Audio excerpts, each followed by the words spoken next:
There were also lots of signed balls and sneakers.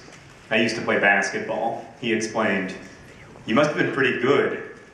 I wasn't bad, but all the shoes and balls are cancer perks. He walked toward the TV where a huge pile of DVDs and video games were arranged into a vague pyramid shape. He bent at the waist and snatched up V for Vendetta. I was like the prototypical white Hoosier kid, he said. I was all about resurrecting the lost art of the mid-range jumper.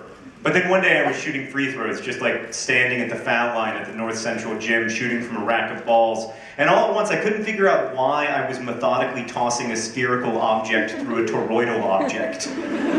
It seemed like the stupidest thing I could possibly be doing. I started thinking about little kids putting a cylindrical peg through a circular hole and how they do it over and over again for months when they figure it out, and how basketball was basically just like a slightly more aerobic version of the same exercise. Anyway, for the longest time, I just kept sinking free throws. I hit like 80 in a row, my all-time best, but as I kept going, I felt more and more like a 2-year-old. And then for some reason, I started to think about hurdlers. Are you okay?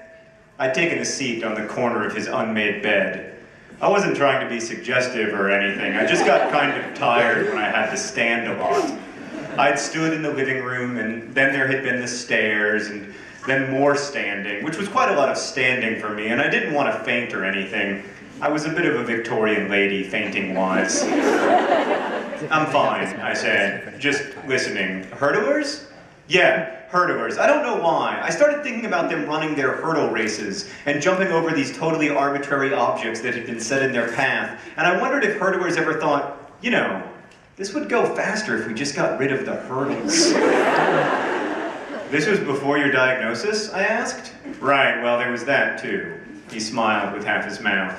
The day of the existentially fraught free throws was, coincidentally, also my last day of dual-leggedness. I had a weekend between when they scheduled the amputation and when it happened. My own little glimpse of what Isaac is going through. I nodded. I liked Augustus Waters. I really, really liked him. I liked the way his story ended with someone else. I liked his voice. I liked that he took existentially fraught free throws. I liked that he was a tenured professor in the Department of Slightly Crooked Smiles with a dual appointment in the Department of having a voice that made my skin feel more like skin. And I liked that he had 2 names. I've always liked people with 2 names, because you get to make up your mind what you call them. Gus or Augustus? Me, I was always just Hazel. Univalent Hazel. So what's your story? He asked, sitting down next to me at a safe distance. I already told you my story. I was diagnosed when I was... No, not your cancer story. Your story. Interests, hobbies, passions, weird fetishes, etc. I said, don't tell me you're one of those people who becomes their disease. I know so many people like that. It's disheartening. Like, cancer is in the growth business, right? The taking people over business. But surely you haven't let it succeed prematurely. It occurred to me that perhaps I had. I struggled with how to pitch myself to Augustus Waters, which enthusiasms to embrace, and in the silence that followed, it occurred to me that I wasn't very interesting. I'm pretty unextraordinary. I reject that out of hand, he said. Think of something you like, the first thing that comes to mind. Reading? What do you read? Everything, from like hideous romance to pretentious fiction to poetry, whatever. Do you write poetry too? No, I don't write. There! Augustus almost shouted. Hazel Grace, you are the only teenager in America who prefers reading poetry to writing it.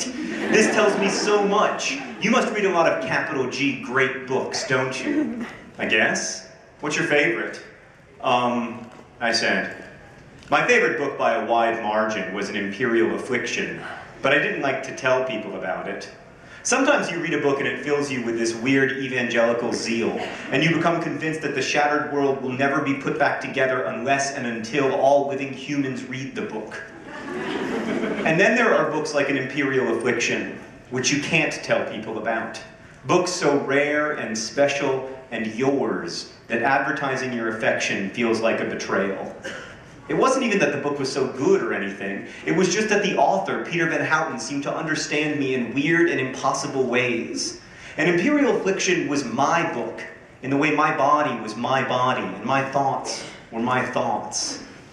Even so, I told Augustus, My favorite book is probably An Imperial Affliction, I said.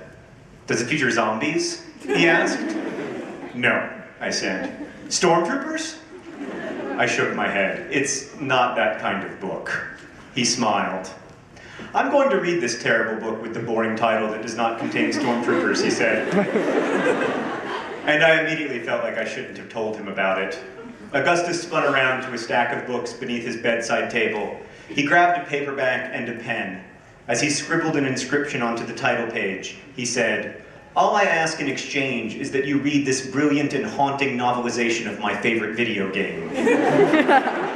He held up the book, which was called The Price of Dawn. I laughed and took it. Our hands kind of got muddled together in the book handoff, and then he was holding my hand.